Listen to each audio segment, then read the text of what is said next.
Hello everyone, आ गए हम फिर से एक दूसरे के सामने अपने सोल्यूशन का 5th पार्ट डिस्कस करने के लिए। हाउ लॉन्ग फर्स्ट से स्टार्ट हुआ था और आज आ गए हम हमारे कंक्लूजन पर, राइट। अब हम यहाँ क्या डिस्कस करना है? Colligative properties. कॉलीगेटिव प्रॉपर्टीज़ क्या होती हैं? Colligative properties are the properties of solutions that depend upon the number of solute particles to the number of solvent particles present in a solution. नहीं आया ना समझ में? तो चलो लिखती हूँ मैं यहाँ पर colligative properties. Colligative properties are the properties of solution solutions that depends upon the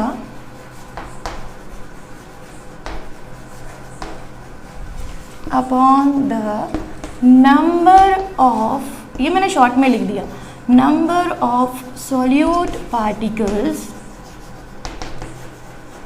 present in number of solute particles to the number of solvent particles, number of solute particles to the number of solvent particles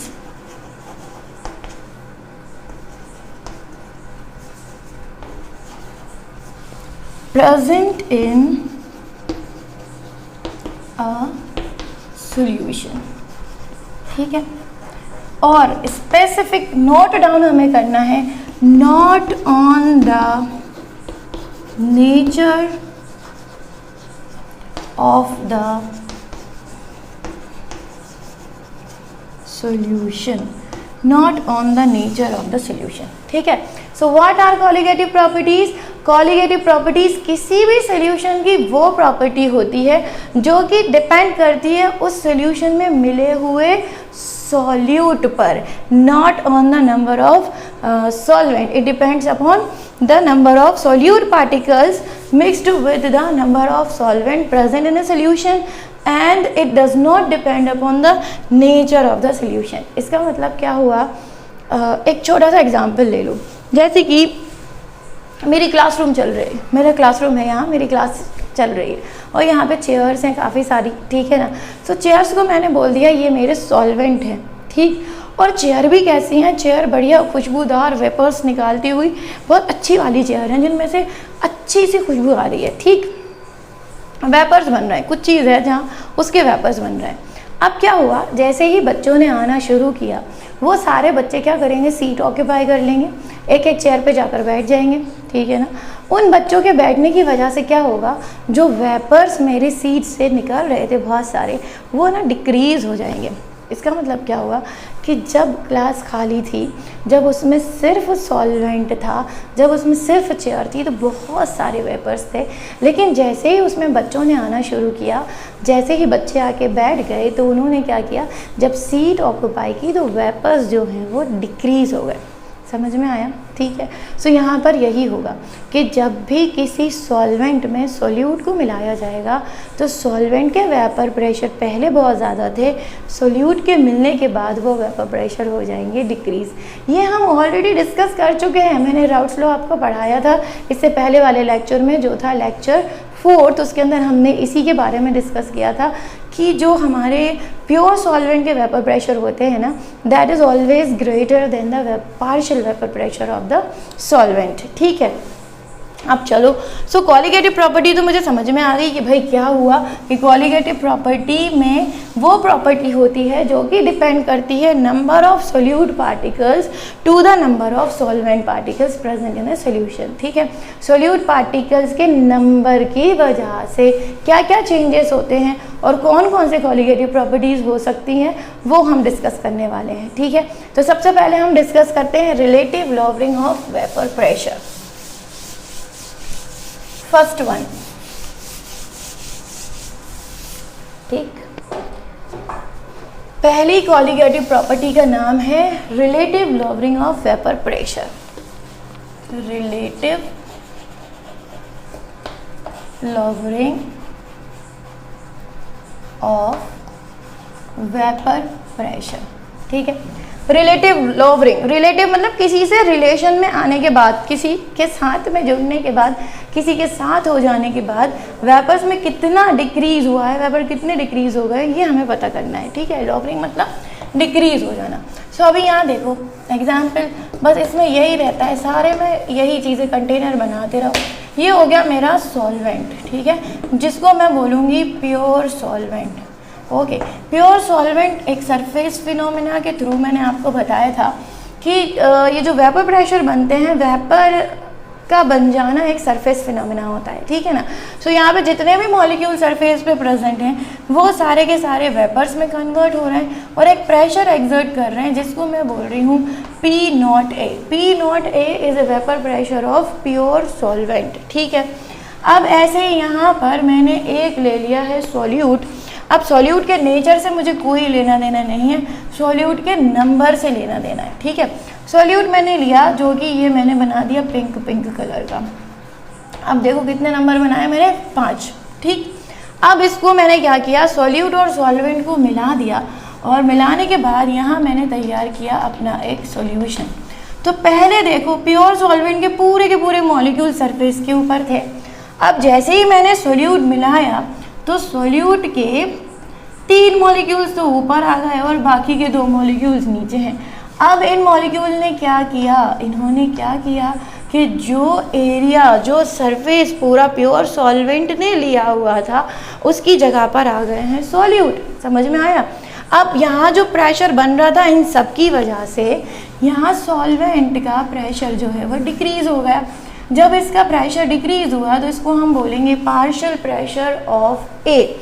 ठीक है, अब ऐसा नहीं है कि solute यहाँ vapour pressure नहीं बना रहा होगा। अगर ये वॉलेटाइल है तो इसके भी प्रेशर बनेगा, नॉन वॉलेटाइल है तो प्रेशर नहीं बनेगा। बट फिलहाल हम किसको कंसीडर कर रहे हैं, सॉल्वेंट को। किसकी वजह से यहाँ पर डिक्रीज हुआ है, it is because of solute. और यही तो हमें मैथमेटिकली एक्सप्रेस करना है कि जो कुछ भी हो रहा है सब सॉल्यूट की वजह से हो रहा है। यानी जो भी रीज़न है वेपर प्रेशर के डिक्रीज होने का वो रीज़न एक ही है, दैट इज़ सॉल्यूट। इसको मैथमेटिकली मुझे एक्सप्रेस करना है। तो देखो सबसे पहले मैं क्या बताऊंगी कि पहले तो प्रेशर जो है वो डिक्रीज हुआ। अभी रिलेशन नहीं ले रहे, अभी लॉवरिंग ऑफ वेपर प्रेशर देख रहे हैं। सो डिक्रीज हुआ यानी डिफरेंस देखना है मुझे, that is del P A is equal to P0A जो कि ज़्यादा था minus PA partial pressure of A. Clear हुआ। अब यहाँ पर आ जाते हैं हमारे राउल्ट्स लॉ का एक इक्वेशन जो उन्होंने बताया था, partial pressure of A is equal to P0A into chi A. ठीक है, जिसको राउल्ट्स लॉ नहीं मालूम है वो फटाफट से डिस्क्रिप्शन बॉक्स में जाओ, वहाँ पर लिंक दिया हुआ है ऑलरेडी, वहाँ जाके देखो कि राउल्ट्स लॉ क्या है। राउल्ट्स ने हमें बताया था partial pressure of a solvent is directly proportional to the mole fraction of the solvent, और प्रोपोर्शनैलिटी साइन हटाएंगे तो यहाँ हमें कांस्टेंट मिलता है, दैट इज P0A। अब इस वैल्यू को क्या मैं यहाँ सब्स्टिट्यूट नहीं कर सकती? कर सकती हूँ, क्यों नहीं कर सकती? Del PA is equal to P0A minus P0A into chi A. ठीक, अब इन दोनों को मैं ले रही हूँ common, del PA is equal to, इसको मैंने कॉमन ले लिया P0A, और यहाँ क्या बचा 1 माइनस काई ए। अब 1 माइनस काई ए जो है वो किसके बराबर हो सकता है? सो ये देखो chi A plus chi B is equal to 1 and chi B is equal to 1 minus chi B. अरे वाह, मुझे फिर यहाँ पर एक इक्वेशन मिल गई। अब ये 1 माइनस काई ए की जगह पर मैं लिख सकती हूँ chi B. Del P A is equal to chi P0A into काई बी। एक इक्वेशन मुझको यहाँ पर मिल गया। ठीक है, ये तो हो गया हमारा लॉवरिंग ऑफ वेपर प्रेशर, यानी जो डिफरेंस आया है वो क्या हो गया P0A में काई बी के मिलने की वजह से आया है। लेकिन मुझे क्या करना है, relative lowering of vapour pressure, किससे रिलेशन में वेपर प्रेशर डिक्रीज हुआ है। सो यहाँ जो तुमने सॉल्यूशन बनाया था, सॉल्यूशन का वेपर प्रेशर डिक्रीज है as compare to pure solvent. तो कंपेयर किससे करना है हमें? प्योर सॉल्वेंट के साथ कंपेयर करना है, ठीक है। इसको फटाफट नोट करो तो फिर मैं आगे रिलेटिव लॉवरिंग आपको बताती हूँ। ओके, तो यहाँ मैं अब इसको रब कर रही हूँ, ठीक है। ये इक्वेशन एक मैं यहीं लिखी रहने देती हूँ जो मेरे अभी काम में आने वाली है। ये रही मेरी एक इक्वेशन। सो यहाँ मैं क्या कर रही हूँ, मैं बोलूँगी कि ये जो चेंज हुआ है डेल पी ए, ये किसके रिलेशन में हुआ है, पी नॉट ए के रिलेशन में, ठीक है। अब इक्वल टू अगर मैं लिख रही हूँ पी नॉट ए इंटू काई बी, तो ये भी तो डिवाइड हो जाएगा पी नॉट ए से। सो यहाँ पर ये हो गया कैंसिल। फाइनली इक्वेशन बन रही है del P A upon P not A is equal to chi B. यानी जो भी किया कराया है, जो भी चेंजेस आए हैं, जो भी relative lowering of vapour pressure है, that is due to chi B. B कौन है, मोल fraction of solute, number of moles of solute. आपने मोल फ्रैक्शन पढ़ा है ना। अब देखो यहाँ पर कि अगर मैं किसी डाइल्यूट सोल्यूशन की बात करूँ तो काई बी क्या हो जाता है, काई बी जो है वो हो जाएगा हमारा number of moles of B upon number of moles of A plus number of moles of B. B और ए कहीं भी लिख दो उसको, ठीक है। सो ये जो इक्वेशन है इसको उठाकर मैं लिख सकती हूँ del P A upon P not A is equal to number of moles of B upon number of moles of B plus number of moles of A. लेकिन मैंने क्या देखा कि नंबर जो है हमारे सोल्यूट के that is very very less as compare to the number of solvent. इसका मतलब क्या हुआ, मैं लिख सकती हूँ कि N B is very very smaller than N A. So यहाँ पर इसके कंपैरिजन में इसको नेग्लिजिबल माना जा सकता है। So it could be written as del P A upon P not A is equal to N B upon N A. Clear, एक ये इक्वेशन हमको मिल गई। सो देखो भाई, इक्वेशन जो मैं बॉक्स में बनाती जा रही हूँ ना, इनको ना आप भी बॉक्स में बनाकर और जीकेपी लिख लो। जीकेपी मतलब घोल के पी लो।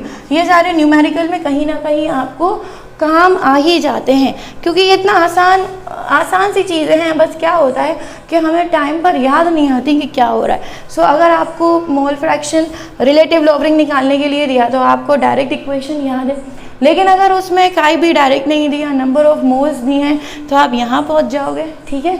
अगर वो भी नहीं दिया, नंबर ऑफ मोल्स नहीं दिए हुए हैं, तब क्या आप क्या करोगे, उस टाइम आपको करना पड़ेगा given mass upon molar mass. Number of moles find out करने के लिए यहीं पर फॉर्मूला क्या सब्स्टिट्यूट कर दोगे, गिवन मास अगर दिया है so given mass upon molar mass of solute, given mass of solute divided by molar mass of solute divided by Na क्या हो गया, given mass of solvent, given mass of solvent divided by molar mass of solvent, ठीक है। सो ये क्या है, बहुत easy सी चीज़ें हैं। मैं थोड़ा कैमरा में देख लूँ, याद तो रहा है, आउट ऑफ रेंज तो नहीं चला गया, चलो आ रहा है, वेरी गुड। सो ऐसे ना, ऐसे भी आप इसको यूज़ कर सकते हो। मास of solvent, given mass of solvent को आप क्या लिखोगे, W2, मोलर मास को क्या लिखोगे, M2 divided by given mass of solvent क्या हो जाएगा, W1, और मोलर मास क्या हो जाएगा, M1, ठीक है। तो फिलहाल इसको हमने नोट कर लिया। अब हम कहाँ चले जाएंगे, अब हम चले जाएंगे हमारे नेक्स्ट जो हमारी कॉलिगेटिव प्रॉपर्टी है उसके ऊपर। उसका नाम है एलिवेशन इन बॉइलिंग पॉइंट या एलिवेशन ऑफ बॉइलिंग पॉइंट। इसको रब कर दूँ, ये नोट कर लिया आपने फटाफट, ठीक। चलो अब हमारा सेकेंड पॉइंट आ जाता है जो है elevation in boiling point. Elevation of boiling point.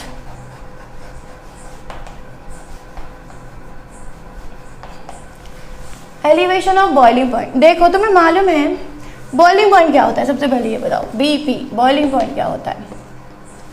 Boiling point एक टेम्परेचर है when vapor pressure of the solution becomes equal to the atmospheric vapor pressure, temperature at which vapour pressure of solution becomes equal to the atmospheric pressure. ठीक है, इसका मतलब क्या हुआ कि किसी चीज़ को बॉईल कर रहे हैं, बॉईल करते हुए उसमें वेपर्स आना शुरू हो जाएंगे। यहाँ पर है मेरा एटमॉस्फेरिक प्रेशर, इसको मैं ग्राफ के थ्रू बता देती हूँ कि यहाँ पर आ गया मेरा, ये मैंने बता दिया ATM, एटमॉस्फेरिक प्रेशर इस लेवल पे। अब कोई भी चीज़ यहाँ रखी हुई है इस जगह पर और उसको तुम ना गर्म कर रहे हो, गर्म कर रहे हो तो इसमें से निकल रहे हैं वेपर्स। ठीक है, अब वेपर्स को तुम कितनी देर तक गर्म करोगे, यहाँ पे तुमने लगा के रखा है थर्मोमीटर, जिससे तुम्हें टेम्परेचर पता चलेगा। ठीक है ना, अब तुम इसको गर्म करते रहो, गर्म करते करते इसमें वेपर्स निकलेंगे। ठीक, वेपर्स निकलते निकलते क्या होना चाहिए, ये एक पैक कंटेनर है, वेपर्स निकलते निकलते क्या होना चाहिए, वेपर्स का प्रेशर जो है वो इस वेपर प्रेशर के बराबर हो जाना चाहिए। समझ गए, वेपर प्रेशर ऑफ लिक्विड और solution when it becomes equal to the atmospheric pressure, that point, that temperature is known as boiling point। समझ में आई बात कि जब वेपर्स बन रहे हैं यहाँ पर, इनका जो वेपर का प्रेशर बन रहा है, that pressure becomes equal to the atmospheric pressure। ठीक है, जब एटमॉस्फेरिक प्रेशर के वो बराबर आ जाएगा तभी तुम उसको बोलोगे बॉइलिंग पॉइंट। क्लियर। अब देखो मैं अच्छे वाला डायग्राम बनाकर तुम्हें बताती हूँ, समझाती हूँ। ठीक है, सो ये कंटेनर लिया और कंटेनर में यहाँ का जो प्रेशर है वो मैंने 1 एटमॉस्फेरिक प्रेशर रखा है। इसके अंदर कौन है, इसके अंदर है हमारा वाटर। ठीक है, ये ले लिया मैंने प्योर सॉल्वेंट के फॉर्म में। ओके, अब इसको मैं क्या कर रही हूँ, हीट। अब हीट करूँगी तो इसमें बनेगा वेपर, है ना। यहाँ मैंने लगाया थर्मोमीटर। अब क्या हो रहा है, वेपर्स बन रहे हैं, बनने दो बनने दो और वेपर्स बनने दो। बनते बनते क्या होगा, इनका प्रेशर हो रहा है, अभी कुछ नहीं हो रहा, लेकिन क्या होगा, एक टाइम ऐसा आएगा वेपर्स का जो प्रेशर है वो बनते बनते ये इसके बराबर हो गया, 1 ATM के बराबर। जैसे ही 1 ATM के बराबर हुआ तो यहाँ पर बॉइलिंग शुरू हो जाएगी। बॉइलिंग शुरू होगी तो तुम यहाँ देखोगे टेम्परेचर कितना है, 100 degree Celsius. That is the boiling point of water. Simple सी बात है, जब vapour pressure of liquid becomes equal to the atmospheric pressure. ठीक, अब मैंने क्या किया, अब मैंने इसी में अपना डाल दिया है सॉल्यूट। सॉल्यूट जैसे ही गया, सो ये जो कंडीशन थी अब ये कैसी बन गई है, एटमॉस्फेरिक प्रेशर तो यहाँ पर है जैसा था वैसे ही, लेकिन मैंने क्या बताया था इससे पहले कि सरफेस पे जो मॉलिक्यूल हैं वो सारे के सारे वेपर्स बनाते हैं। यहाँ क्या हुआ, सरफेस के मॉलिक्यूल्स के बीच में कौन आ गया है, सॉल्यूट, और यहाँ हो गया तुम्हारा बाकी का पानी। ठीक है, अब वेपर्स बन रहे हैं इससे, लेकिन किसके कंपैरिजन में, इसके कंपैरिजन में कम बन रहे हैं। अभी मैंने पढ़ाया कि यहाँ पर जो वेपर्स बन रहे होंगे प्योर सॉल्वेंट में P0A, वो तो बहुत ही ज़्यादा है as compare to partial pressure of A। अब क्या करना पड़ेगा, तुम्हें टेम्परेचर देना पड़ेगा, और टेम्परेचर देना पड़ेगा, और हीट देनी पड़ेगी। यहाँ पर जो 100 डिग्री सेल्सियस पे काम हो रहा था, अब यहाँ 100 डिग्री सेल्सियस पे काम नहीं होगा, क्योंकि यहाँ क्या आ गए हैं, यहाँ पर आ गए हैं सॉल्यूट के पार्टिकल्स और वह वेपर को डिक्रीज कर रहे हैं। अब जब वेपर डिक्रीज हो रहा है तो तुम्हें और हीट देना पड़ रही है ताकि ये वेपर प्रेशर किसके बराबर हो जाए, 1 ATM के बराबर हो जाए। तो ये कंडीशन जब तुम्हें और हीट देना पड़ती है और तुम टेम्परेचर यहाँ पर नोट करो कि शायद ये चला गया 101 डिग्री सेल्सियस पर, या 100.030405 कुछ भी 100 से ऊपर बढ़ गया। ठीक है, क्योंकि तुमने यहाँ पर क्या किया, हीट बहुत ज़्यादा दी है, यहाँ सॉल्यूट मिला हुआ था। इसका तुम ना घर में भी अगर तुम्हारे पास थर्मोमीटर हो तो उसका तुम टेस्ट कर सकते हो किस तरह से, कि एक तो पानी को अलग से गर्म कर लो, या लेबोरेटरी में भी कर सकते हो, पानी को अलग से गर्म कर लो और उसके अंदर बॉइलिंग पॉइंट चेक करने के लिए उसमें थर्मोमीटर डाल दो, और दूसरा जो पानी है उसमें शुगर ऐड कर दो और फिर उसे बॉईल करो, और फिर देखो सेम अमाउंट का जो वाटर होगा, फॉर एग्जाम्पल 50 ml ले लिया आपने, दोनों ही कंटेनर में। जिसमें शुगर डली होगी ना उसका वेपर प्रेशर आने में देर लगेगी, उसको एटमॉस्फेरिक प्रेशर के पास तक जाने में देर लगेगी, ज़्यादा हीट देना पड़ेगी, तो वहाँ पर टेम्परेचर इंक्रीज़ हो जाएगा। सो यही जो टेम्परेचर इंक्रीज़ हुआ है this is known as elevation in boiling point, ठीक है, या elevation of boiling point. Let me check the camera, क्योंकि ये मोबाइल थोड़ा टिल्ट हो, चलिए तो ये बिल्कुल बराबर दिख रहा है। अब हम क्या करेंगे, इसमें इसका ग्राफ बनाते हैं। ये समझ में आ गया होगा ना आपको, ठीक है। अब हम बनाते हैं इसका graph elevation in boiling point का। तो देखिए ग्राफ कैसा बनेगा, यहाँ पर आप ले लो वेपर प्रेशर, यहाँ ले लो टेम्परेचर, केल्विन में ले लो, डिग्री सेल्सियस में ले लो, एज यू विश। यहाँ कौन है 180 है, ठीक है।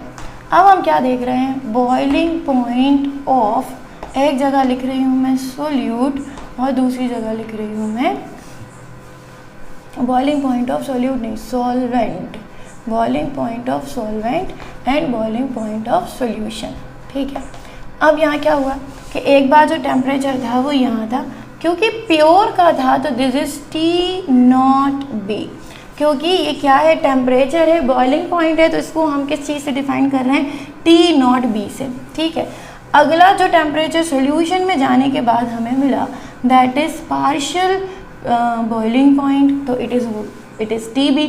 अब दोनों का जो डिफरेंस होगा उसको हम लिखेंगे डेल TB, ठीक है। इसके अकॉर्डिंग इक्वेशन क्या बन रही है, del TB is equal to, ये क्योंकि ज़्यादा है तो नाउ TB माइनस T0B, ये तुम्हारी एक इक्वेशन बन गई, ठीक है।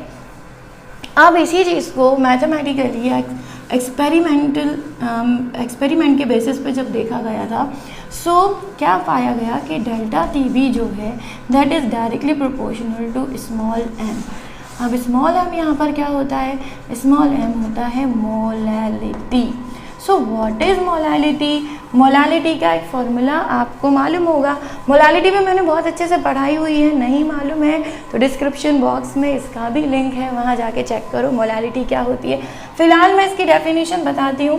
डेफिनेशन के अकॉर्डिंग इसका जो फार्मूला बनता है, molality is equal to number of moles of solute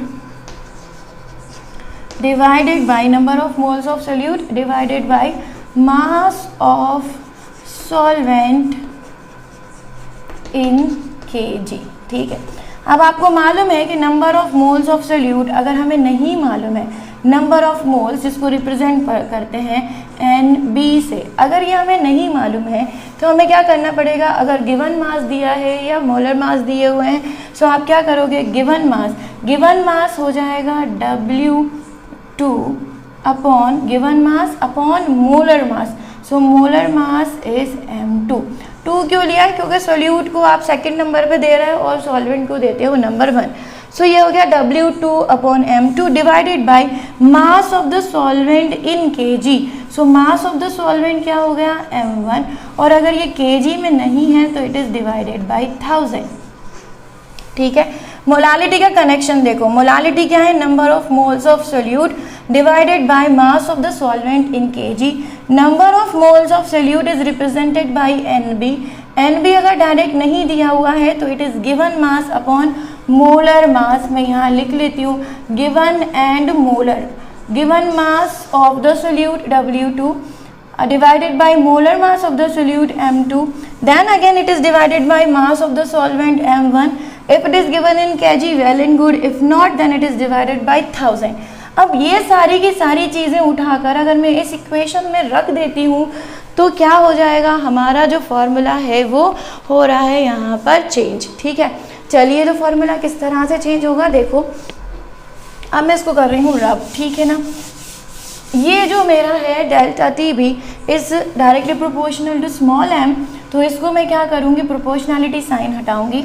so it is delta TB is equal to KB into small m। अब ये KB क्या हो गया, KB हो गया हमारा एलिवेशन बॉइलिंग पॉइंट कांस्टेंट, ठीक है, एलिवेशन बॉइलिंग पॉइंट कांस्टेंट। अब क्या करोगे, अब m को देखो, m की प्लेस पे मैं ये सारी चीज़ें लिख सकती हूँ। एक तो मैं लिख सकती हूँ delta T B is equal to K B into m क्या है, number of moles of solute that is NB divided by mass of the solvent that is m1 then divided by 1000। अब ये जो नीचे 1000 होता है वो 1000 चला जाएगा ऊपर, सो यहाँ पर मैं लिख देती हूँ इंटू 1000। ठीक है, एक ये हो जाएगा।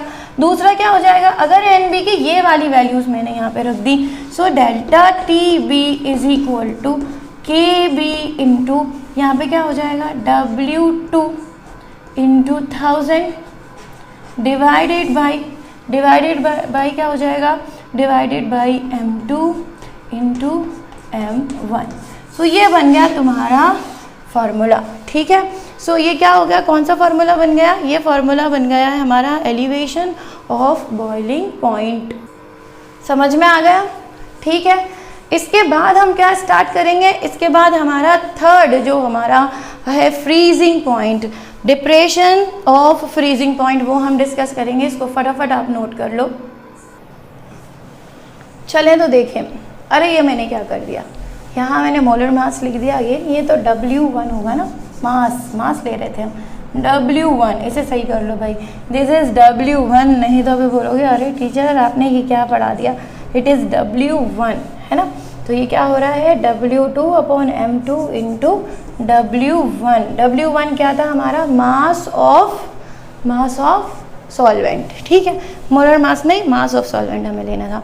चलो अब हम क्या पढ़ने वाले हैं, नेक्स्ट हम पढ़ेंगे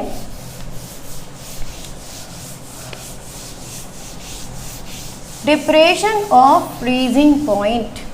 ठीक है, नेक्स्ट हमारी थर्ड कॉलिगेटिव प्रॉपर्टी है डिप्रेशन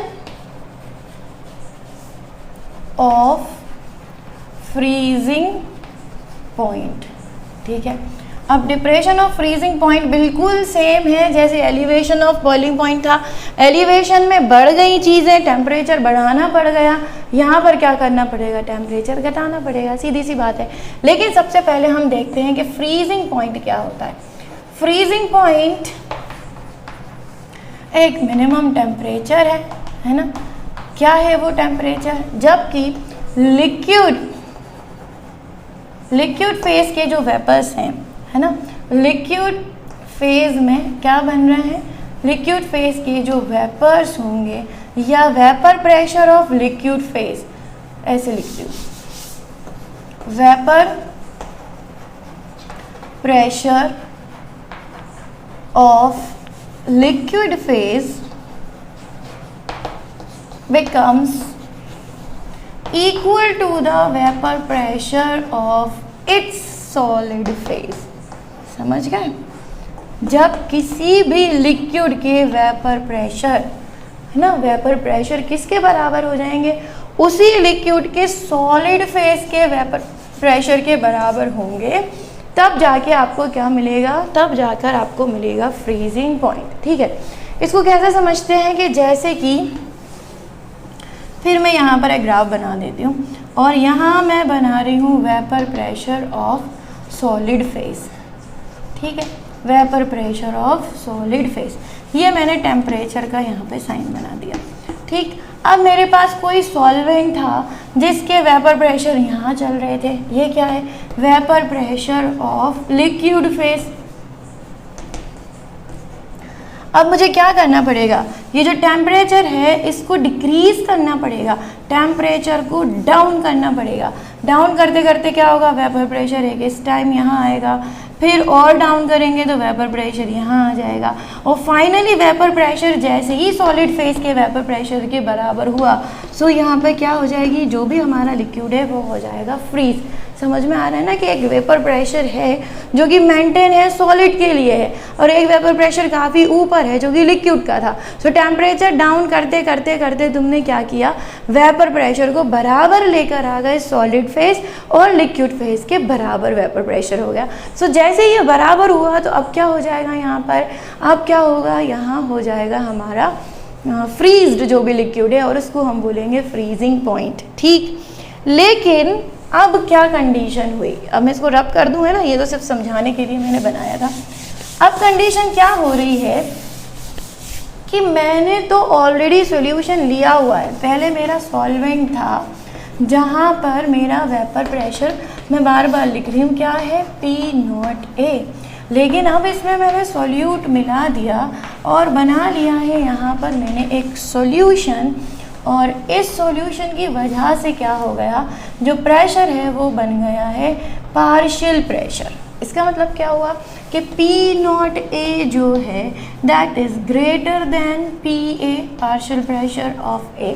ठीक, हम क्या कह रहे थे कि हमारे लिक्विड के वेपर फेस को किसके बराबर आना है, सॉलिड के वेपर फेस के प्रेशर के बराबर आ जाना है, तभी तो कोई चीज़ फ्रीज होगी। लेकिन यहाँ क्या हुआ, यहाँ तो उल्टा हो गया, वेपर प्रेशर डिक्रीज हो गया है। मतलब क्या हुआ, सॉलिड तो मेरा यहाँ था, सॉलिड का वेपर फेस, अब लिक्विड के वेपर फेज यहाँ पर है। सो मुझे इस टेम्परेचर को और डिक्रीज करना पड़ेगा इसके बराबर लाने के लिए। समझ में आ रहा है, जो हमारे सॉलिड फेज का वेपर प्रेशर था उसे और डिक्रीज करना पड़ेगा, कहाँ पर लाने के लिए, लिक्विड के वेपर प्रेशर के बराबर लाने के लिए, ताकि ये यहाँ पर आकर हो जाए फ्रीज। सो ये देखो, ये जो नीचे जा रहा है हमारा सॉलिड का वेपर फेज, उसे नीचे हम लेकर आ रहे हैं, वो कंडीशन को हम बोलते हैं डिप्रेशन इन फ्रीजिंग पॉइंट। ठीक है, क्या बोल रहे हैं, डिप्रेशन इन फ्रीजिंग पॉइंट, यानी फ्रीजिंग कोई चीज़ 100 डिग्री, वही एग्जांपल ले लेती हूँ, वाटर। वाटर जो होता है, अगर तुम एग्जांपल लो सलाइन वाटर का, सलाइन वाटर क्या होता है, जिसके अंदर सॉल्ट मिला हुआ है। सो नॉर्मल वाटर को अगर फ्रीज करोगे तो वो 0 डिग्री सेल्सियस पे फ्रीज हो जाता है, लेकिन सलाइन वाटर को अगर हम फ्रीज करते हैं तो वो 0 डिग्री से नीचे तक भी, यानी माइनस में भी फ्रीज नहीं होता, काफ़ी नीचे जाके वो फ्रीज हो जाएगा।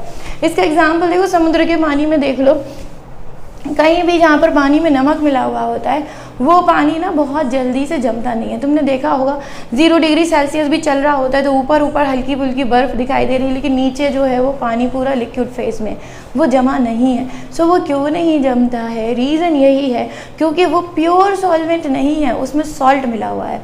तो सॉल्ट की वजह से क्या हो गया, उसका जो वेपर प्रेशर था वो डिक्रीज़ हो गया। अब वो सॉलिड के वेपर प्रेशर के बराबर नहीं आ पा रहा है तो वो 0 डिग्री सेल्सियस पर भी नहीं जम पाता। उसके लिए क्या होता है, टेम्परेचर और माइनस में जाना पड़ता है, तब जाके वो पानी जमेगा। समझ में आ गई बात।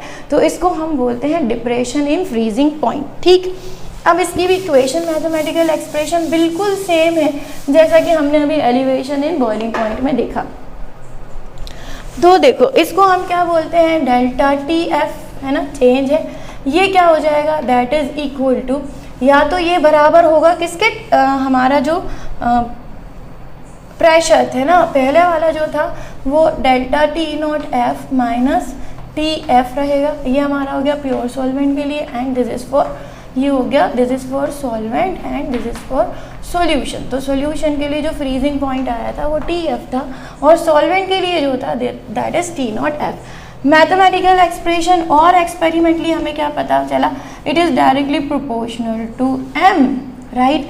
M क्या हो गया, अगेन मोलालिटी। अब देखो, del TF is equal to KF into M। अब तुम्हें समझ में आ रहा होगा कि ये KF क्या है। मेरी क्लास में एक बच्चा था, उसका नाम था कैफ, तो सभी उसको कैफ बोलने लगे थे। तो यहाँ जो KF है, ये क्या है, KF, ये हो रहा है हमारा, KF is the constant for depression of freezing point. ठीक है, अब क्या करोगे, यहाँ ये जो M आ गया, M क्या है, मोलालिटी है। मोलालिटी मैंने तुम्हें अभी बताया, मोलालिटी इज़ इक्वल टू क्या हो जाएगा, या तो हो जाएगा number of moles divided by mass in kg, या फिर M हो जाएगा नंबर ऑफ मोल्स क्या होगा, given mass upon molar mass. तो गिवन मास हम किस तरह से दिखा रहे हैं, W1 अपॉन M1। अब देखो, यहाँ मैं गलती नहीं करूँगी, मैंने उस टाइम M1 लिख दिया था, ये M1 नहीं है, यहाँ क्या आएगा W। अब देखो, M लिख रही हूँ 1, ये भी गलत कर रही हूँ, 2, W2 upon M2 divided by W1 that is divided by 1000 if it is taken in gram, जो कि चला जाएगा ऊपर, then M is equal to हो जाएगा W2 into 1000 upon M2 into W1। ठीक, 1 याद करो, 1 is for solvent, जो 1 नंबर दिया है दैट इज़ फॉर सॉल्वेंट और 2 नंबर जो दिया है दैट इज़ फॉर सॉल्यूट। अब यहाँ देखो इसके हिसाब से इक्वेशन क्या होगी, delta T F is equal to K F into M के प्लेस पे क्या लिख सकते हो, एक तो ये इक्वेशन बन जाएगी N B upon mass of solvent in K G, एक इक्वेशन ये बन गई। दूसरी हो जाएगी delta T F is equal to K F into ये वाली है ना W2 into 1000 divided by M2 into W1। अब देखो ये जो इक्वेशंस बन रही है ना, तुम यहाँ समझो कि इससे तुम क्या क्या चीज़ें फाइंड आउट कर सकते हो। के एफ फाइंड आउट कर सकते हो, मास of the solute find out कर सकते हो, मास of the solvent find out कर सकते हो, ठीक है ना, मोलर मास ऑलरेडी दिया हुआ होगा। सो ये सारी चीज़ें इधर उधर इक्वेशन में कहीं ना कहीं न्यूमेरिकल में ये सब कुछ आ ही जाता है, ठीक। सो जल्दी से इसको नोट करो फटाफट। अगला हम लिखेंगे हमारा ऑस्मोटिक प्रेशर। चलो तो लिख लिया ये। नेक्स्ट हम पहुंच जाते हैं हमारे 4th पॉइंट पर जो है osmotic pressure.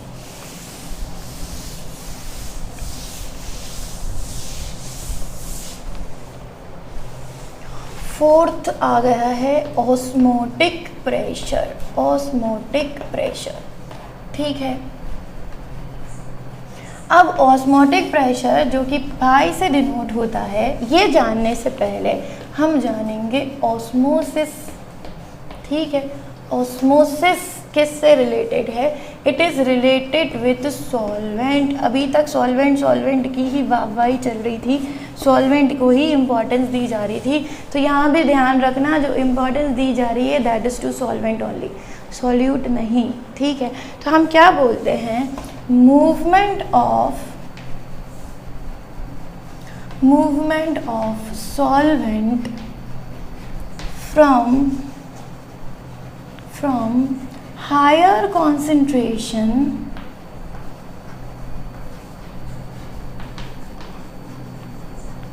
to lower concentration. Movement of solvent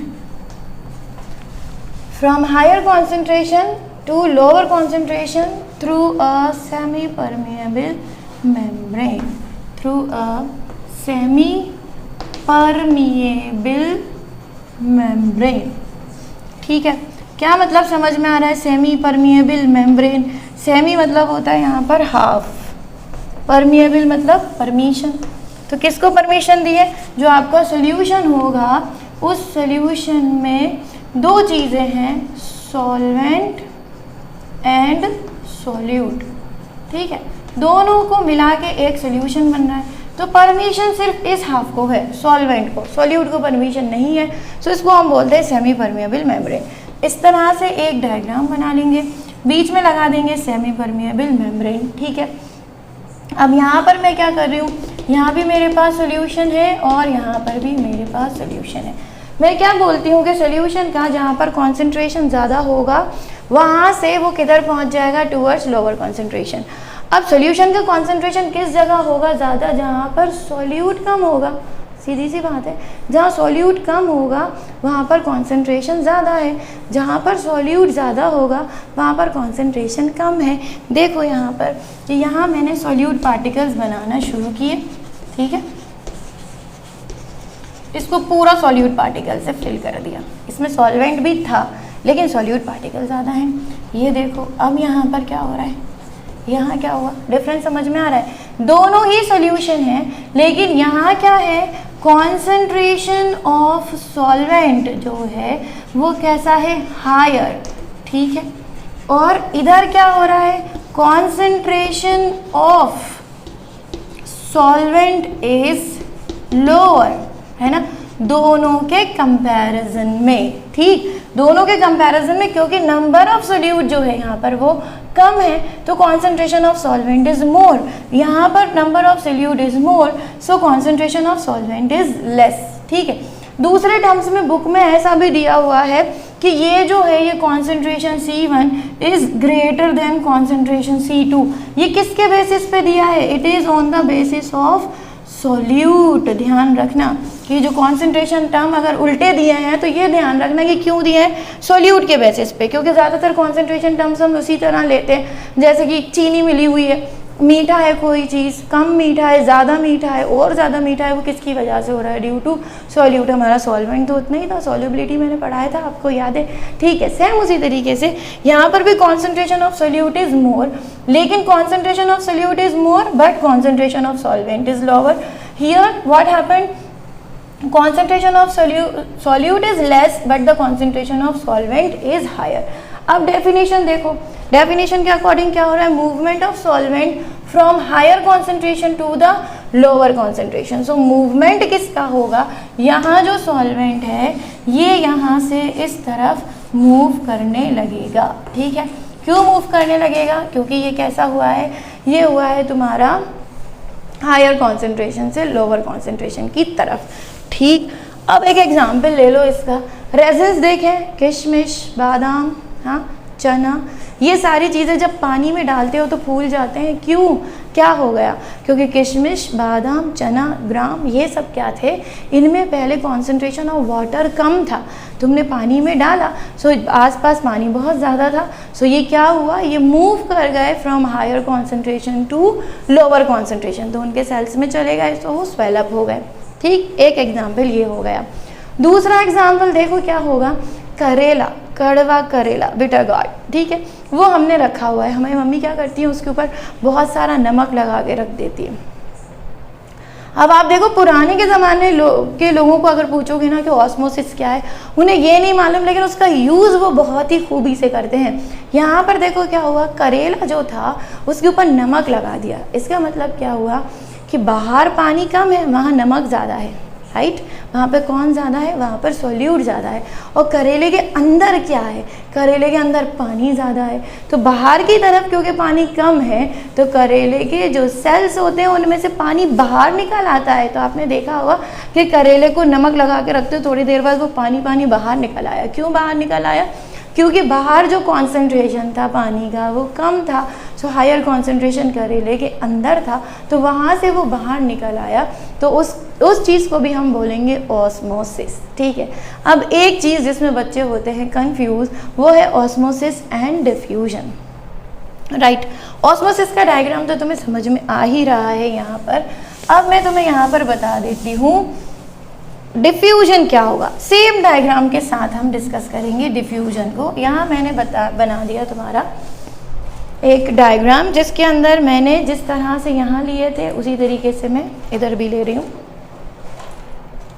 देखो यहाँ मैंने बनाया सोल्यूट पार्टिकल्स जो कि ज़्यादा क्वांटिटी में होंगे, और यहाँ पे सोल्यूट पार्टिकल्स जो कि लेस क्वांटिटी में हैं, ठीक है। बाकी का यहाँ क्या है, बाकी का है यहाँ पर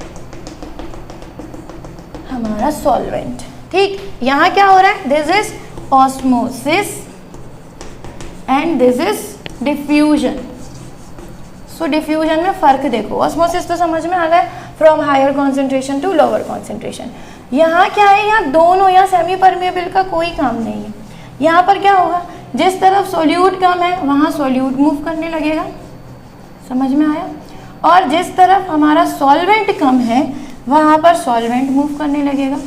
मतलब क्या हुआ, दोनों का मूवमेंट होना शुरू हो जाता है। यहाँ सेमी परमेबल मेम्ब्रेन किसी को भी रोकेगी नहीं, यहाँ जिधर से ज़्यादा है वो दूसरी तरफ पहुँच जाएगा, ठीक है। यहाँ सॉल्यूट ज़्यादा था तो वो इधर पहुँचने लगा, यहाँ सॉल्वेंट ज़्यादा है तो वो इधर पहुँचने लगा। सो दोनों में आना जाना लगा रहता है, तो इस तरह का आने जाने को हम बोलते हैं डिफ्यूजन। समझ में आ गई बात, ठीक है। अब हम यहाँ पर क्या पढ़ेंगे, ऑस्मोटिक प्रेशर। अब देखो मैं यहीं पर तुम्हें इसी डायग्राम के थ्रू बताती हूँ कि ऑस्मोटिक प्रेशर क्या होगा। अब डिफ्यूजन का तो हमारा काम है नहीं, इसको हटाओ, ठीक, ये कॉन्सेंट्रेशन टर्म्स भी हटा दो। चलो अब मैं यहाँ क्या देख रही हूँ, यहाँ मुझे दिखाई दे रहा है कि यहाँ मूवमेंट हो रहा है किसका, सॉल्वेंट का दूसरे साइड पर, ठीक है। ये side number 1 and this is side number 2। तो साइड नंबर 2 में हमारा सॉल्वेंट जो है वो ज़्यादा है and it is moving toward side number 1। यहाँ पर क्या है, यहाँ पर सॉल्वेंट की कॉन्सेंट्रेशन कम है। अब इस जगह पर मैंने एक प्रेशर अप्लाई किया, ठीक है। वो प्रेशर क्योंकि ऑस्मोसिस पे लग रहा है तो उस प्रेशर को मैं बोलूँगी ऑस्मोटिक प्रेशर, ठीक है। अब ये ऑस्मोटिक प्रेशर किस लिए यूज़ किया जाता है? To stop osmosis, to stop osmosis, समझ में आया? जैसे ही प्रेशर यहाँ पर लगा तो ये जो मूवमेंट है वो यहीं के यहीं स्टॉप हो जाएगा। ये ध्यान रखना कि मूवमेंट अभी इधर नहीं हो रहा है, ये मूवमेंट यहाँ रुक गया है। मूवमेंट क्या हो गया? स्टॉप। किसकी वजह से? Due to osmotic pressure, and that is known as osmotic pressure. Pressure which is applied to stop the osmosis, this is known as osmotic pressure and represented by pi that is directly proportional to the molarity, या इसको मैं बोल सकती हूँ सी concentration, क्योंकि molarity क्या है? Molarity is a concentration term, ठीक है। या हम इसको लिख सकते हैं पाई इज इक्वल टू, क्योंकि प्रोपोर्शनलिटी साइन मैंने हटा दिया तो हम इसको लिखेंगे CRT। यहाँ पे R गैस कांस्टेंट है, T is the temperature 298 kelvin, ठीक है। C क्या हो रहा है? क्योंकि मैं बोल रही हूँ मोलारिटी है, सो मोलारिटी इज इक्वल टू क्या हो जाता है? Number of moles divided by volume of the solution in kg, है ना। सो ये हो गया number of moles of the solute, यानी पाई इज इक्वल टू N2/V और यहाँ पे लिखेंगे RT, ठीक है। इसको फटाफट से नोट करो, फिर हम आगे बढ़ते हैं हमारे नेक्स्ट टॉपिक। ओके, सो हो गया ये नोट। चलो अब यहाँ देखो क्या होगा आगे। ये जो V है वो मैं इस साइड लेके आ जाऊंगी, तो ये हो जाएगा pi V is equal to N2RT। ये N2 क्यों लिख रही हो? क्योंकि मैं सोल्यूट को बता रही हूँ, नहीं भी लिखोगे तो चलेगा, N/V चल जाएगा, क्योंकि ये सोल्यूट के लिए है। तो सोल्यूट के लिए हम इसको क्या लिख सकते हैं? Number of moles. Number of moles क्या होता है? Given mass upon molar mass. So given mass मैंने अभी आपको बताया था किस तरह से लिखोगे, इट इज़ W2/M2, ठीक है।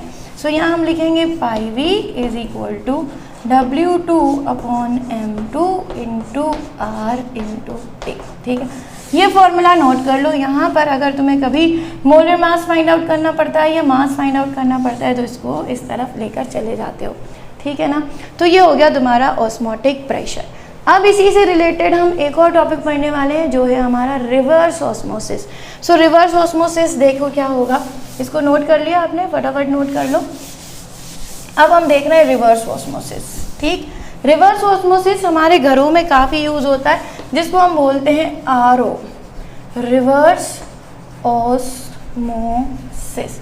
अब यहाँ देखो क्या हो रहा है, ये मैंने वापस कंटेनर लिया, यहाँ मेरा सेमी परमेएबल मेम्ब्रेन है, यहाँ बहुत सारे सोल्यूट प्रेजेंट है, सॉल्ट प्रेजेंट है, गंदगी प्रेजेंट है, कुछ भी समझ लो, और यहाँ प्रेजेंट है मेरा पानी, ठीक है।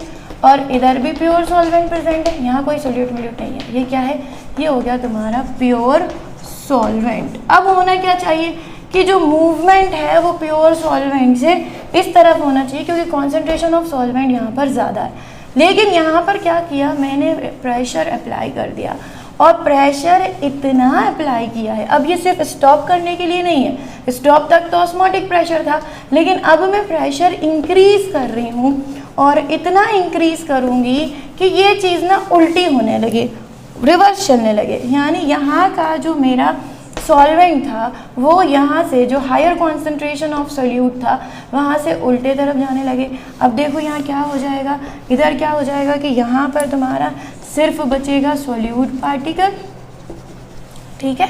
और इस तरफ क्या हो जाएगा, जो सॉल्वेंट है वो इंक्रीज हो गया, यानी आपको मिल रहा है प्योर सॉल्वेंट, और यहाँ पर लगा होगा एक टैप। अब याद करो ये क्या हो गया, ये हो गया तुम्हारा RO इसी फिनोमेना पर, इसी पर वर्क करता है, जहाँ पर आप ऑस्मोटिक प्रेशर जो है उसे इंक्रीज़ कर रहे हो, तो इंक्रीज़ करने से जो ऑस्मोसिस है वो रिवर्स हो जाता है, यानी जो सॉल्वेंट था वो इधर मूव होने की बजाय उल्टी तरफ चला जाता है। तो फॉर एग्जांपल ये सारे सॉल्ट थे, तो सॉल्ट तो तुम्हारा यहाँ रह गया सारा का सारा, और बाकी का पानी पहुँच गया इधर। अच्छा, अब एक चीज़ ध्यान रखो, ये एक नॉलेज की बात है कि सारे सॉल्ट को रोकना नहीं है। अगर आपके घर में कभी आरओ कोई लगाने आता है तो उससे ना TDS चेक करवाओ। TDS क्या होता है? Total dissolve salt. इसके अंदर जो होंगे वो होंगे टोटल डिज़ोल्व सॉल्ट। तो खाली ये अगर पानी आ गया ना, ये प्यास बुझाने के अलावा कोई और काम नहीं करेगा। इसमें सॉल्ट का होना ज़रूरी है, थोड़ा बहुत सॉल्ट का होना ज़रूरी है। इसलिए आप TDS को ना 0 कभी भी मत रखवाना, नेवर, क्योंकि इसमें क्या हुआ, सॉल्ट नहीं आए। अब सॉल्ट देखो, सिर्फ NaCl सॉल्ट नहीं होता, याद रखो कि सॉल्ट होता है magnesium chloride, calcium chloride, calcium sulphate, magnesium sulphate. ये भी मैंने अपने एक वीडियो में बताया है हार्डनेस ऑफ वाटर से रिलेटेड, आया याद? ठीक है ना। तो अब यहाँ पर क्या होगा, ये सॉल्ट अगर ये इसमें पानी में मिले हुए हैं, मिनरल्स पानी में मिले हैं जिसको हम बोलते हैं मिनरल वाटर, सो वो हमारी बॉडी के लिए हेल्पफुल है, वो हमारी बॉडी के लिए अच्छा है। लेकिन सिर्फ प्योर TDS 0 कर दिया अगर आपने, तो ये पानी आपको कंज्यूम नहीं करना, इससे आपको प्रॉब्लम होने लगेगी, हेल्थ इश्यूज़ होने लगेंगे, बोन प्रॉब्लम होने लगेगी। तो TDS हम कितना रखवा सकते हैं? 100 to 300 ppm, ये कंज्यूमेबल रेंज होती है, राइट। तो आपके घर में कभी भी कोई RO सेट करने आए और आप पानी का टोटल डिज़ोल्व सॉल्ट चेक करो, सो वो कितना होना चाहिए? फ्रॉम 100 to 300 ppm, इतना हम कंज्यूम कर सकते हैं, और जो कि रिक्वायरमेंट है हमारी बॉडी की। ठीक, अब मैं आगे इसके पहुंच जाती हूँ, ये ऑस्मोसिस में ही चल रही है सारी चीज़ें। नेक्स्ट आ जाते हैं हमारे सॉल्यूशंस, डिफरेंट टाइप के ऑस्मोसिस से ही रिलेटेड हैं। ये होगा आइसोटोनिक, हाइपोटोनिक एंड हाइपरटोनिक। ठीक है, अब देखो नाम से समझो, आइसो मतलब सेम, यहाँ पर concentration of 1 is equal to concentration of 2, right. दूसरी में क्या हो जाएगा? हाइपोटोनिक, हाइपोटोनिक में क्या होगा? Concentration of 1 is greater than concentration of 2। Hypertonic में क्या होगा? Concentration of 1 is less than concentration of 2। ठीक है, अच्छा चलो, इससे अगर समझ में नहीं आ रहा है कॉन्सेंट्रेशन, से इसको रब करो, ये थोड़ा सा कॉम्प्लिकेटेड हो जाएगा, मैं सिंपल बताती हूँ। पहले आइसोटोनिक देखते हैं। आइसोटोनिक सोल्यूशन क्या होंगे? आइसोटोनिक, यहाँ पर कॉन्सेंट्रेशन सेम होगा, ठीक है, इसको हम बोलते हैं आइसोटोनिक सोल्यूशन। आइसोटोनिक सोल्यूशन में जैसे कि यहाँ पर देखो, इधर मैंने बनाया, यहाँ नंबर ऑफ सोल्यूट में ले रही हूँ 1 2 3 4, यहाँ पर भी 1 2 3 4, ठीक। और बाकी क्या होगा? बाकी होगा तुम्हारा पानी पानी पानी, ठीक है। अब ये पानी पानी हो गया, तो यहाँ पे कॉन्सेंट्रेशन 1 कॉन्सेंट्रेशन 2 दोनों ही इक्वल है, तो ये क्या होगा? नो मूवमेंट ऑफ सॉल्वेंट, ठीक है। अब सॉल्वेंट का कोई मूवमेंट नहीं होने वाला, सो ये जो कहलाता है ये है आइसोटोनिक। आइसोटोनिक कहाँ यूज़ होता है? जैसे कि किसी को बहुत ज़्यादा मोशंस हो गए, वॉमिट्स हो रहे हैं, डॉक्टर के पास गए, सो डॉक्टर क्या करेगा? उसको ड्रिप लगाएगा, ठीक है। सो ड्रिप जो लगाता है वो सलाइन वाटर 0.9% NaCl को लेता है। सो 0.9% क्यों लिया? क्योंकि हमारा जो ब्लड सेल्स होते हैं ना, है ना, ब्लड सेल्स, इनमें भी तो फ्लूइड है, ठीक है, इनका जो कॉन्सेंट्रेशन है वो भी 0.9% है, ठीक। अगर तुमने क्या किया, 0.9% से कम ले लिया, तो यहाँ कॉन्सेंट्रेशन ज़्यादा होगी, कॉन्सेंट्रेशन जहाँ से ज़्यादा होगी वहाँ से बाहर निकल आएगा फ्लूइड, समझ में आया। सो ब्लड सेल क्या हो जाएंगे? श्रिंक। लेकिन अगर तुमने उल्टा ले लिया, कितना? 0.9% से ज़्यादा ले लिया, यहाँ पे ले लिया 0.11%, समथिंग लाइक दैट, तो क्या होगा? क्यों कॉन्सेंट्रेशन, मैंने उल्टा बोल दिया इससे पहले, अगर 0.9% यहाँ पर जिधर ज़्यादा होगा उधर से बाहर निकल आएगा, ठीक है। कौन ज़्यादा हो रहा है? सॉल्ट, यहाँ पे अभी बात करो सॉल्ट की, ठीक। सॉल्ट अगर बाहर की तरफ कम हुआ और हमारे ब्लड में ज़्यादा हुआ तो क्या हो जाएगा? यहाँ से उल्टा लिख दिया ना मैंने, वही तो मैं बोल रही हूँ कि अगर हमारा सॉल्ट यहाँ पर कम है 0.8%, ठीक है, और यहाँ पर क्या है? सॉल्ट ज़्यादा है, तो सॉल्वेंट बाहर ज़्यादा हुआ, ठीक है। सो ये क्या हो जाएगा, ब्लड के अंदर चला जाएगा। सो ये क्या हो गया, ये स्वेल अप हो जाएंगे, ठीक। लेकिन अगर मैंने उल्टा कर दिया कि जो मैंने ड्रिप लगाई है उसमें कॉन्सेंट्रेशन ज़्यादा कर दिया, तो ज़्यादा करने पर क्या हो जाएगा, सॉल्वेंट जो है वो डिक्रीज हो गया। सॉल्वेंट डिक्रीज हुआ तो यहाँ से जो लिक्विड है वो बाहर निकल आएगा, ठीक है। तो ये क्या हो जाएगा, अगर हम आइसोटोनिक सॉल्यूशन का इस्तेमाल नहीं करेंगे तो हमारे जो ब्लड वेसल्स हैं या तो वो स्वेल अप हो सकते हैं या फिर वो श्रिंक हो सकते हैं। सो दोनों को बराबर रखने के लिए आपको क्या करना पड़ेगा, यहाँ जो आप सलाइन वाटर यूज़ कर रहे हो दैट इज़ 0.9% जो आइसोटोनिक हो जाता है हमारे ब्लड सेल्स से, ठीक है। अब इसी एग्जाम्पल में तुम ये समझो कि यहीं पर आइसोटोनिक के बाद तुम्हें हाइपोटोनिक एंड हाइपरटोनिक भी समझ में आ रहा है। ये जो कंडीशन है ये तुम्हारी हो रही है हाइपोटोनिक, है ना। हाइपोटोनिक में क्या हो गया, जो कॉन्सेंट्रेशन है वो कम है as compare to the blood cells, तो क्या हो जाएगा, कॉन्सेंट्रेशन कम होने की वजह से सॉल्वेंट ज़्यादा हो जाएगा। सॉल्वेंट ज़्यादा हो गया तो ब्लड जो अंदर है पानी पूरा अंदर पहुंच जाएगा, सो ब्लड सेल्स हो जाएंगे स्वेल अप। दूसरा हमारा हो गया हाइपरटोनिक। हाइपरटोनिक में क्या हुआ, हाइपरटोनिक में कॉन्सेंट्रेशन ज़्यादा है यानी सॉल्वेंट है कम। सॉल्वेंट कम होने की वजह से क्या हुआ, ब्लड सेल से बाहर आ जाएगा आपका जो फ्लूइड है, सो ये क्या हो जाएगा, यहाँ पर हो जाएगा श्रिंक। सो ये तुम्हारी तीन कंडीशन बन गई, आइसोटोनिक, हाइपोटोनिक एंड हाइपरटोनिक, ठीक है। फटाफट इसको नोट कर लो। उसके बाद हम इस जो हमारा चैप्टर चल रहा है, जो हमारा वीडियो है, इसका लास्ट टॉपिक डिस्कस करेंगे, that is abnormal molar mass. Okay, तो नेक्स्ट हमारा टॉपिक आ रहा है abnormal molar mass. Abnormal molar mass का मतलब क्या होता है कि यहाँ पर या तो हो सकता है एसोसिएशन किसी चीज़ का या हो सकता है डिसोसिएशन, ठीक है। अब ये किसके बारे में बात कर रहे हैं, हम बात कर रहे हैं हमारे सॉल्यूट की, ठीक है। हमारी जो कॉलिगेटिव प्रॉपर्टी डिपेंड करती है वो किसके ऊपर डिपेंड करती है, नंबर ऑफ सॉल्यूट पर, ठीक है। अब एग्जाम्पल क्या लेते हैं, जैसे किसी चीज़ में मैंने फॉर एग्जाम्पल एसिटिक एसिड और बेंजीन को मिलाया, CH3COOH प्लस बेंजीन, ठीक है। इसका क्या हो जाता है, बेंजीन तो मेरा सॉल्वेंट था, इसमें सॉल्यूट मैंने एसिटिक एसिड मिलाया। अभी तुम्हें क्या दिखाई दे रहा है, एसिटिक एसिड के मैंने 2 मोल्स लिए हैं, ठीक है। लेकिन क्या करता है एसिटिक एसिड, डाइमर का फॉर्मेशन करता है और ये शो करेगा एसोसिएशन। इसका मतलब क्या हुआ कि मैं इसको लिखती हूँ CH3C double bond O then OH, और दूसरी तरफ भी जो इसका CH3C यहाँ पर आ गया, OH आपस में बॉन्ड बनाएगा और डबल बॉन्ड O, ये आपस में बॉन्ड। इसको अच्छे से बनाओ, ये मज़ा नहीं आ रहा, फिर से बनाते हैं। देखो CH3C double bond O and OH, ठीक है।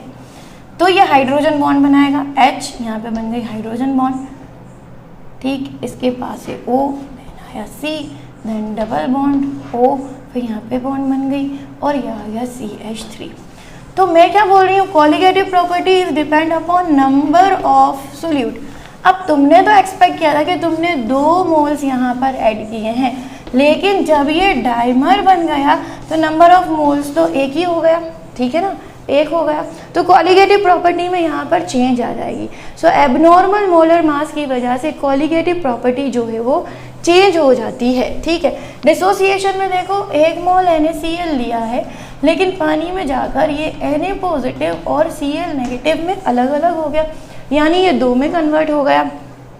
अब तुम्हारा जो एक्सपेक्टेड कॉलिगेटिव प्रॉपर्टी आनी चाहिए थी या जो तुम्हारा एक्सपेक्टेड मोलर मास आना चाहिए था वो नहीं आकर कुछ और ही मोलर मास आ रहा है, ठीक है।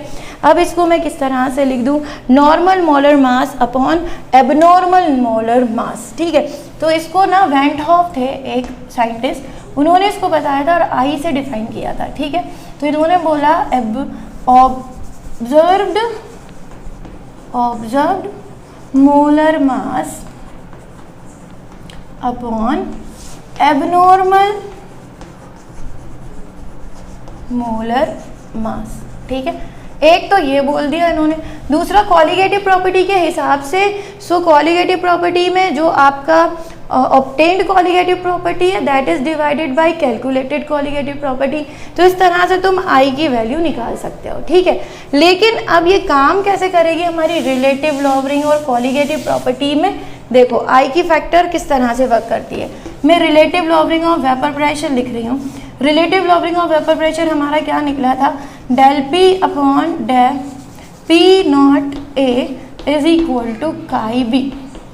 अब इसमें वेंट ऑफ को मल्टीप्लाई करना पड़ेगा, तभी तुम्हारा, अगर एबनॉर्मल मोलर मास है तो आई को तुम यहाँ पर मल्टीप्लाई करोगे तभी तुम्हारा सही relative lowering of vapour pressure निकलेगा, अदरवाइज जो तुम्हारी वैल्यू है वो चेंज हो जाएगी। ठीक है, पहला ये हो गया।